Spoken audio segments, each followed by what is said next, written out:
Sir ನೀವು ನೋಡಿದ್ರೆ 2028 ಸಿದ್ದರಾಮಯ್ಯನವರೇ ಇರಬೇಕು ಅಂತೀರಾ? ಆದ್ರೆ ಎಲ್ಲಿ ಹೇಳಿದ್ದೇನೆ ನಾನು?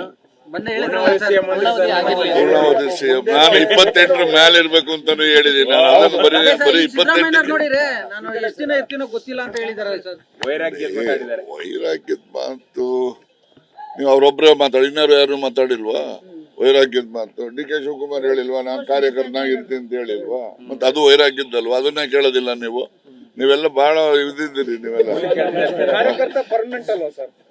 ಕಾರ್ಯಕರ್ತ ಪರ್ಮನೆಂಟ್ ಸರಿನೇ ಇಲ್ಲ ಅಂತ ಹೇಳಲ್ಲ, ಆದ್ರೆ ವೈರಾಗ್ಯದ ಮಾತು ಅನ್ನೋದಕ್ಕೆ ಅದು ಕೂಡ ಅನ್ವಯ ಆಗ್ತದಲ್ಲ.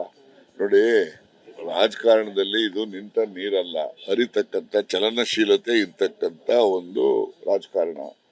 ಇದರಲ್ಲಿ ಯಾರ್ಯಾರು ಯಾವಾಗ ಏನೇನಾಗ್ತಾರೆ ಅಂತ ಯಾರು ಊಹೆನೂ ಮಾಡೋಕ್ಕಾಗೋದಿಲ್ಲ. ಅದರಿಂದ ಅಂತಿಮವಾಗಿ ನಾನು ಹೇಳ್ತಕ್ಕಂಥದ್ದು, ಸಿದ್ದರಾಮಯ್ಯನವರು ಹೇಳಿದಾಗೆ ನಾನು ಕೂಡ ಅಂತಿಮವಾಗಿ ನಿರ್ಣಯ ಹೈಕಮಾಂಡ್ನಲ್ಲಿ ಏನ್ ನಿರ್ಣಯ ಆಗಿ ಬರ್ತದೆ ಅದರಂತೆ ಎಲ್ಲರೂ ಕೂಡ ನಡ್ಕೊಳ್ತೀವಿ. ಡಿ ಕೆ ಶಿವಕುಮಾರ್ ಅವರು ಕೊಟ್ಟ ಮಾತನ್ನು ನೆನಪಿಸಿದ್ದಾರೆ. ಹೌದಪ್ಪ, ರಾಜಕಾರಣದಲ್ಲಿ ಕೊಟ್ಟ ಮಾತನ್ನು ನೆನಪಿಸೋದ್ರಲ್ಲಿ ತಪ್ಪೇನಿದೆ? ಈಗ ಆಸ್ ಆಫ್ ನೌ ಬಜೆಟ್ ಕಳೆಯೋವರೆಗೂ ಏನು ಮಾತಾಡಕ್ ಹೋಗ್ಬೇಡಿ. ನಾಯಕತ್ವ ಬದಲಾವಣೆ ಬಗ್ಗೆ ನಡೀರಿ, ನೋಡೋಣ ಆಮೇಲೆ. ಅಲ್ಲ, ರಾಜಕಾರಣದ ಯಾವುದೇ ಬದಲಾವಣೆಗಳನ್ನ ನೀವು ಯೋಚನೆ ಮಾಡಕ್ ಹೋಗ್ಬೇಡಿ, ಯಾರನ್ನು ಕೇಳಕ್ ಹೋಗ್ಬೇಡಿ. ಮುಂದೆನೂ ಕೂಡ ಸಿದ್ದರಾಮಯ್ಯನವರೇ ಇರ್ತಾರೆ ಅನ್ನೋದು ನಾನು ಹೇಳಿದ್ದೀನಿ. ಆದ್ರೆ ಯಾವುದೇ ಗೊಂದಲ ಬಜೆಟ್ ಮುಗಿಯೋವರೆಗೂ ಮಾರ್ಚ್ 31ವರೆಗೂ ಯಾವ್ದು ಯೋಚನೆ ನೀವು ಯಾರು ಕಲ್ಪನೆ ಮಾಡ್ಕೊಳಕ್ ಹೋಗ್ಬೇಡಿ. ನೋಡಿ, ಅವ್ರಿಗೆ ಅಸ್ಸಾಂ ಉಸ್ತುವಾರಿ ಕೊಟ್ಟಿದ್ದಾರೆ, ಜಾರ್ಜ್ ಅವ್ರಿಗೆ ಕೇರಳ ಕೊಟ್ಟಿದ್ದಾರೆ, ವೆಸ್ಟ್ ಬೆಂಗಾಲ್ ಹರಿಪ್ರಸಾದ್ ಕೊಟ್ಟಿದ್ದಾರೆ.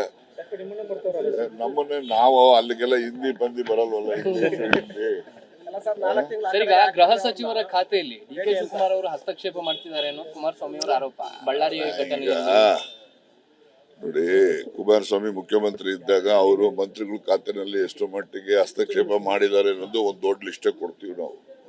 ಅದರಿಂದ ಒಬ್ಬ ಹಿರಿಯ ಸಚಿವರಾಗಿ ಜನರ ಹಿತದೃಷ್ಟಿಯಿಂದ ಯಾವ್ದಾದ್ರು ಉತ್ತಮ ಸಲಹೆಗಳನ್ನ ಕೊಡ್ಲಿಕ್ಕೆ ಎಲ್ರಿಗೂ ಕೂಡ ಸಾಮಾನ್ಯ ಜನರಿಂದ ಹಿಡಿದು ಮಂತ್ರಿವರೆಗೂ ಇರ್ತದೆ.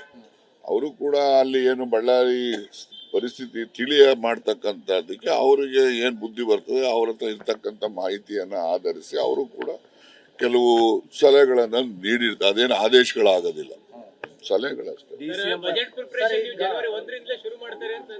ಮಾಡಿದಾರ, ಮಾಡ್ತಾ ಇದಾರಲ್ಲ ಅಧಿಕೃತ. ನೋಡಿ, ಈಗಾಗಲೇ ಎಲ್ಲ ಇಲಾಖೆಯ ಪ್ರಧಾನ ಕಾರ್ಯದರ್ಶಿಗಳಿಗೆ ACS ಗಳಿಗೆ ಸೂಚನೆ ಕೊಟ್ಟಿದ್ದಾರೆ.